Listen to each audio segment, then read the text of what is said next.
Good morning and welcome to the new edition of Dr. Lamba's Awakening Call. It's amazing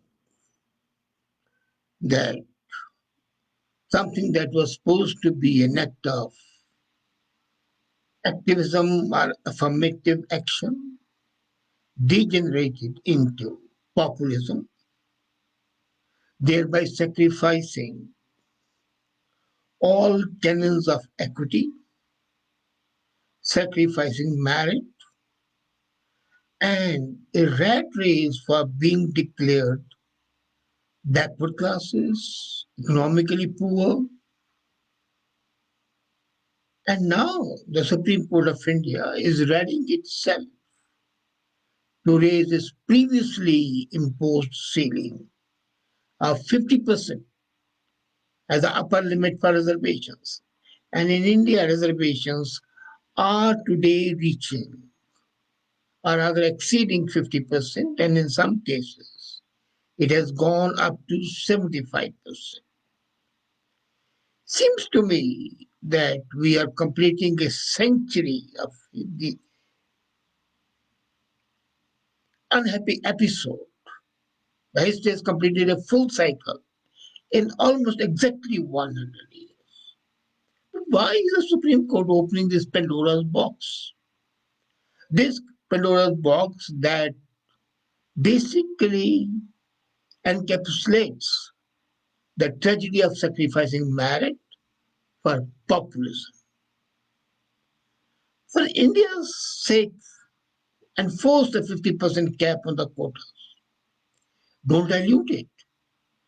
And Supreme Court's move to examine whether to review the 1992 Indira Sani judgment, capping a reservation at 50% calls for caution. Maybe Supreme Court is also indulging in cheap populism. And that is a tragedy. It lacks judicious approach. Now, some people might be asking why I'm calling it a post-myth here, because it was a myth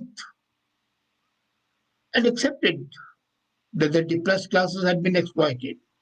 But how we proceeded was wrong. We should have given them more education. Absolutely, reservation should have been there. Education is a fundamental right of every citizen.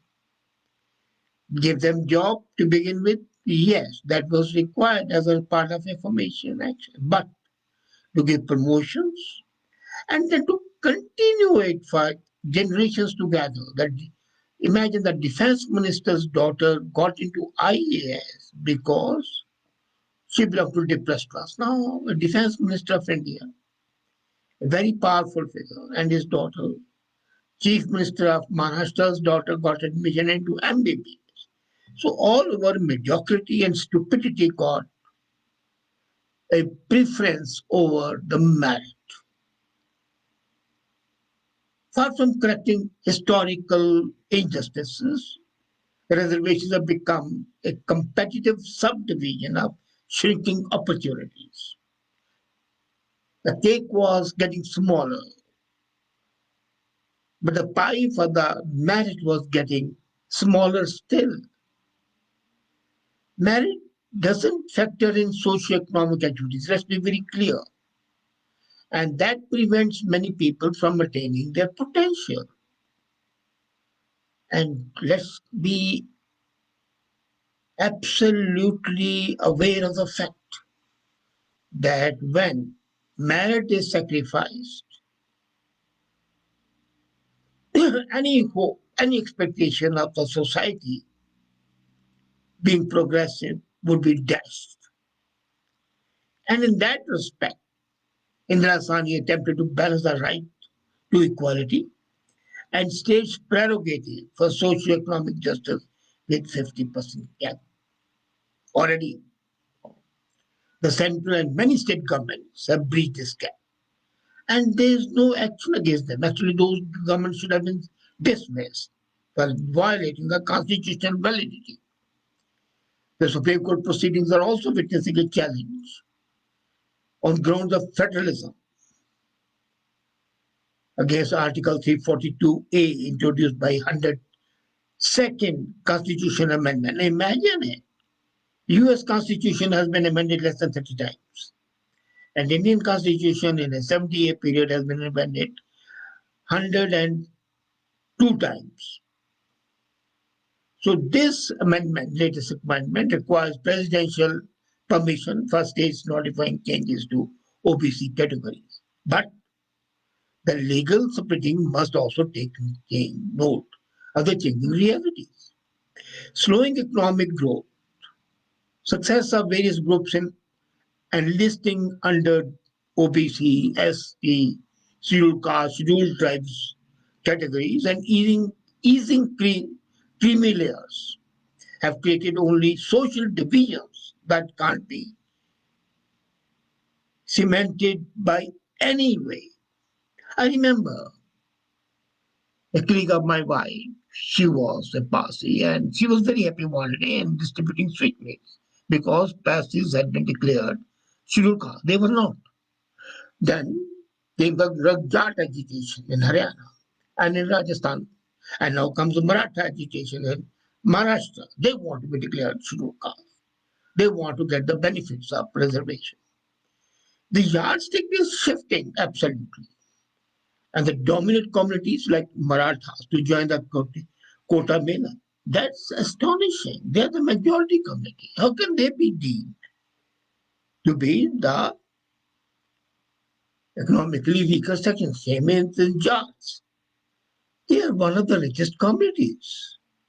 And yet they want to have a cut of the pie as far as the reservations are concerned. In an underdeveloped country, pretty much every country can be shown to be backward. Let's be very clear.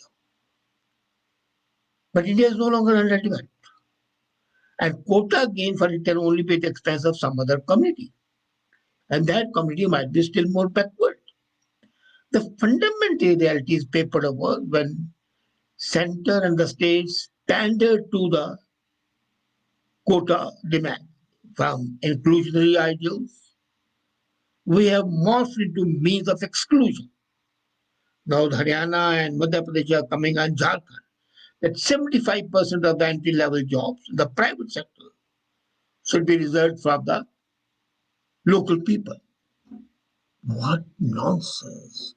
You're violating the constitutional validity that every citizen of India has a right to work anywhere in the country. And you are sticking that right. It's a fundamental right.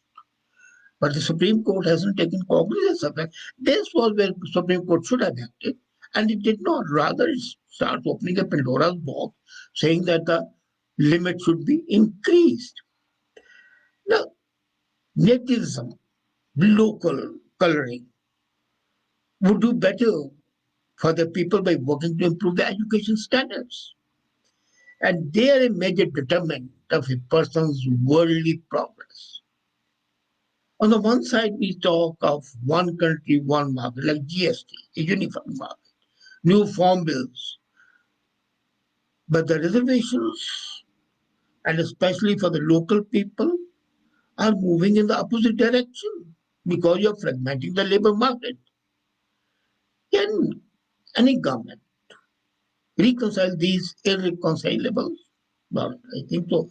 And it behoves now for the Supreme Court to crack a whip in this regard and bring these governments of Haryana and other places in line. Now, let's be clear how come this thing started. It was September 1921. That's why I said a century has been completed. People are not aware of the fact that this problem is not recent. It didn't start with Manda. It didn't start with the Constitution. It started way back in 1921 when a government order called the Communal Government Order was passed in the Madras Presidency. There was the local government led by the Justice Party in Madras at that time. And this was a power sharing agreement that was the blessing of the Viceroy. It allocated government jobs and seats in the public higher education to different communities. Say each community was given a certain quota. This percentage for Perrier, this percentage for Brahmin, this percentage was X, Y, Z. Now, this communal government order was the beginning of the reservation system. And the purpose was to check the near monopoly of Brahmins in those opportunities. But this also signaled the arrival of popular politics and culmination of a successful campaign for electoral power by the so-called non-Brahmin movement, which was supported by the Justice Party, the party in power. Now, significantly, caste is only one factor alongside religion and race in identification of the community. But most important here is the rationalization of at this point. It's not based on any form of backwardness or disadvantage. It's explicitly political principle of sharing the state's resources and opportunities. We have stopped calling a spade. We call spade a crooked agriculture implement. Why don't we say that we are sharing or looting the national resource of money, of opportunity for certain purposes? And the political nature of this sharing is highlighted that an objective criteria like proportion of population is not essential. We don't go by the percentage of population, we go by the number of votes. And though it's related to a popular notion of justice, that anchors the arrangement ideologically. And that's the unfortunate part. So let's move to one decade. 1921 it started. 1920, 10 years passed, and the government grants separate electorates to different religions and the cost communities. The recognition of the depressed classes as a separate classes. Now that was a danger to the Indian National Congress because that Congress represented the whole of India. So when this new law was passed, immediately Congress felt perturbed. Without the Dalit advisory group, the Congress is left only the caste Hindus, the upper caste Hindus. So Mahatma Gandhi was determined and it took a fast unto death 1932 September. You remember September 21, September 32. And the enormous pressure brought to bear by the Mahatma's effort forced Ambedkar and other depressed class leaders to agree to that so-called Pune Pact. So the separate electorates are given up, but there was a return that there will be fixed number of seats. And here was born the Frankenstein, the devil of reservation. With this one-sided pact, Gandhi and Congress gained the political advantage and became pan-India party, which they were not at that time.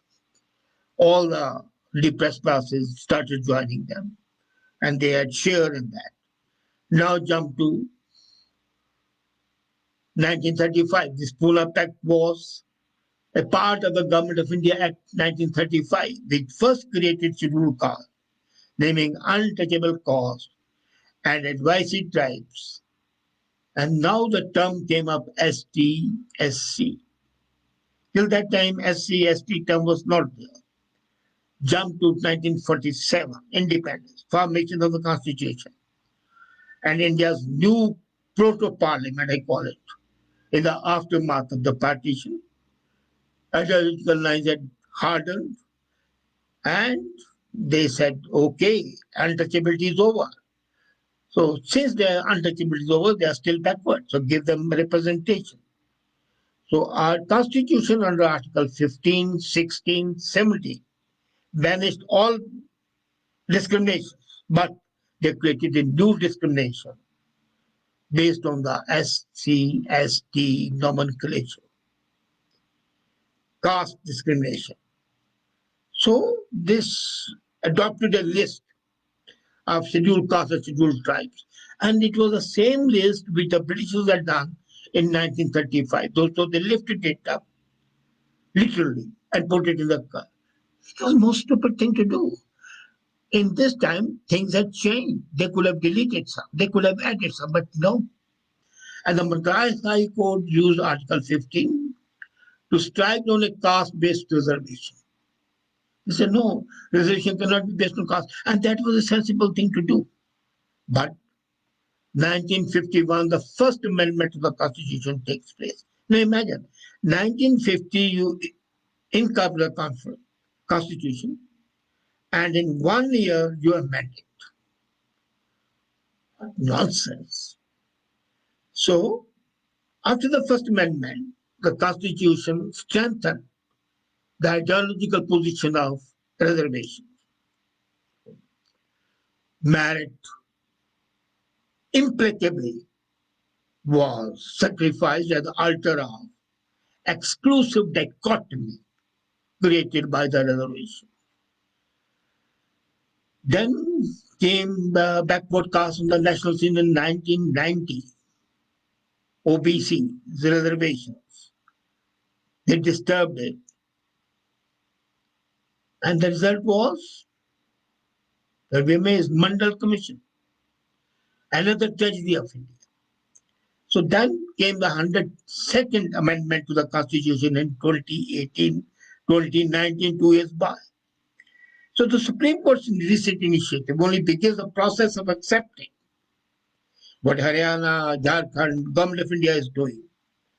And the communal government order of century ago, which is basically to divide the society, is now being given the sacred, shall I say, the command and the stature of the constitutional right. So to what extent and in what extent do collective identities still remain useful? Now, in this context, there was a question raised by Singh Jaspal. And he said that, look here, when the original castes were made, they were based on the basis of the work. And the job of some caste was to educate, Brahmins were to teach, educate. The other castes, Kshatriyas, were to fight and defend. Now, is that relevant today? It's not.